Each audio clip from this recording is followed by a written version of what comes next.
check out mo na rin to sis. Hindi ka na mahihirapan maglagay-lagay ng glue dahil naka-automatic na may glue yung lashes. All you need to do is ikabit lang siya sa ilalim ng pilik mata mo.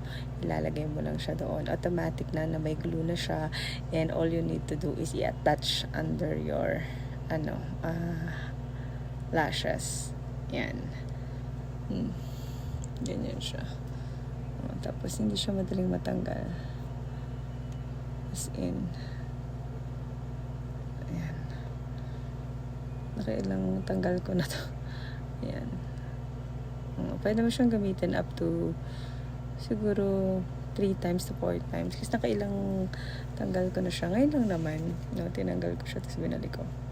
Kaya kung ikaw, nagmamadali ka, biglang may event, tapos wala kang lashes, gamitin mo na to. Instant eyelash natin. Ano ba yung difference? Ganyan siya. Diba? Check out mo na yan, sis.